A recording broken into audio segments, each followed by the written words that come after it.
And for the first time ever, Charles Leclerc wins the Bahrain Grand Prix. Tunggu. Kalau kalian udah ngeliat thumbnailnya, pasti kalian bakal mikir, Min, lo abis nyimeng apa? Bisa sampai ngeprediksi Ferrari 1-2 di Bahrain. Tapi yes, betul banget. Ngobrol F1 memprediksikan bahwa Ferrari akan finish 1-2 di balapan pembuka mendatang di Bahrain nanti. Tapi sebelum kita lanjut ke prediksi lain, gue cuma mau bilang kalau video prediksi ini hanya untuk have a bit of fun aja. Jadi jangan dianggap terlalu serius. Karena basically prediksi yang dilakukan di sini adalah prediksi buta.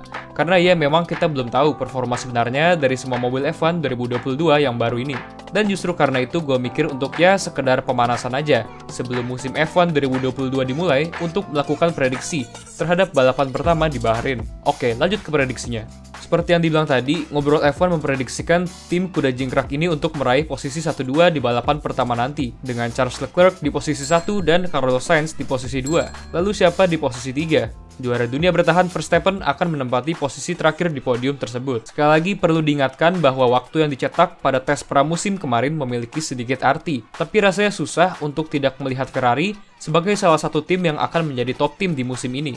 Selama testing di Bahrain dan Barcelona, Ferrari kayak diem-diem tapi percaya diri, dan nggak mau terlalu disorot. Padahal mereka adalah tim yang mencetak lap paling banyak selama testing di Barcelona dan Bahrain jika digabungkan. Dan mereka lebih sering berada di bagian atas catatan waktu selama 6 hari testing tersebut. Jadi gue ngerasa kalau Ferrari tuh diem-diem memiliki mobil yang sangat bagus untuk musim ini. Mungkin sekarang para fans Ferrari udah teriak ke layar mereka, mau ngasih tahu gue untuk jangan tertipu Min sama tim kuda jingkrak ini. Karena di musim-musim sebelumnya juga Ferrari sering terlihat sangat bagus saat testing.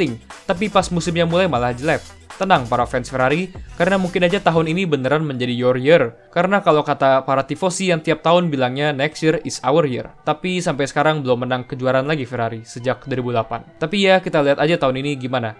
Oke, next, setelah memprediksi top 3, sekarang kita mau memprediksikan bottom 3 atau 3 driver yang akan finish terakhir di Bahrain nanti. Dan ini tidak menghitung kalau ada yang DNF ya. Jadi bottom 3-nya harus masih finish di balapan ini. Dan di sini gue memprediksikan Magnussen, Latifi, dan Zhou sebagai bottom 3. Pertama kita bahas Magnussen dulu. Walaupun di hari kedua tes di Bahrain, K-Mag mencetak waktu tercepat, tetap aja menurut gue Kevin Magnussen agak sedikit terhambat karena dia tidak melakukan lap sebanyak 19 driver lainnya karena memang dia baru dipanggil di Bahrain, jadi tidak ikut 3 hari tes di Barcelona. Ini ditambah dengan K-Mag yang sempat keluar dari F1 bisa membuatnya agak kaku di beberapa balapan pertama nanti. Lalu Latifi dan Zhou juga akan menemani K-Mag di bottom 3 karena selama testing mobil Alfa Romeo dan Williams tidak terlihat begitu bagus. Dan ditambah Zhou juga adalah seorang rookie. Kalau untuk Latifi gue sih cuma kurang yakin aja sama pace dari Latifi. Walaupun tahun lalu dia mengalami peningkatan yang lumayan, tapi menurut gue Latifi masih agak kurang kalau dibandingin sama driver-driver yang lain. Dan selanjutnya kita akan memprediksikan pole position-nya. Di sini gue memberikan pole position kepada Max Verstappen. Sorry Max, walaupun kamu dapat pole tapi tetap aja Ferrari 1-2 di balapannya nanti. Seperti yang kita ketahui, Max Verstappen adalah salah satu pembalap paling cepat di sini. Ditambah dia baru saja memenangkan kejuaraan dunia tahun lalu, pasti kepercayaan dirinya meroket. Dan menurut gue, Max Verstappen adalah salah satu driver yang lebih bagus di balapan ketimbang di kualifikasi. Tapi sekalinya dia bisa menyatukan lap quali yang bagus, lapnya pasti sangat cepat. Asal nggak nabrak ya, kayak di Saudi tahun lalu. Selanjutnya ada bintang kualifikasi. Yang dimaksud dengan bintang kualifikasi di sini adalah driver yang memberikan performa paling mengesankan di kualifikasi selain pole sitter-nya. Dan di sini gue menempatkan Yuki Tsunoda.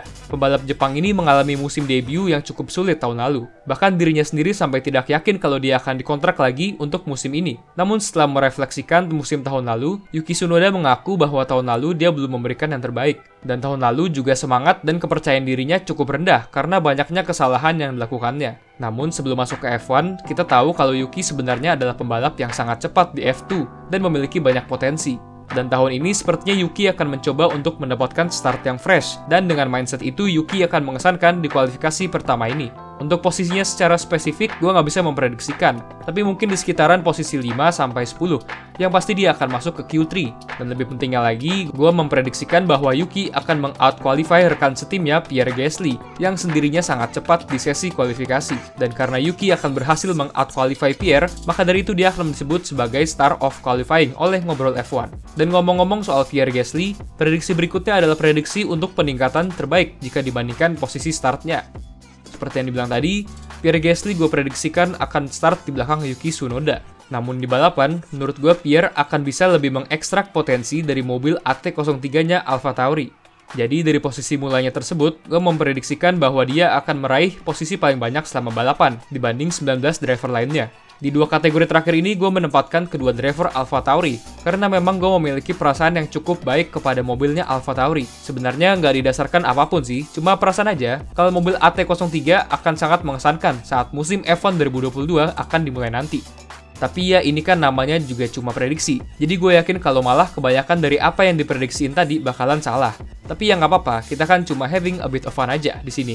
Dan mungkin aja tim Mercedes yang dari tadi nggak disebut namanya selama video prediksi ini akan datang ke Bahrain dan mengambil front row lockout finish 1-2 18 detik di depan tim lain dan mengambil fastest lap dan kita siap-siap untuk dominasi Silver Arrow Chapter 2. Please, jangan dong.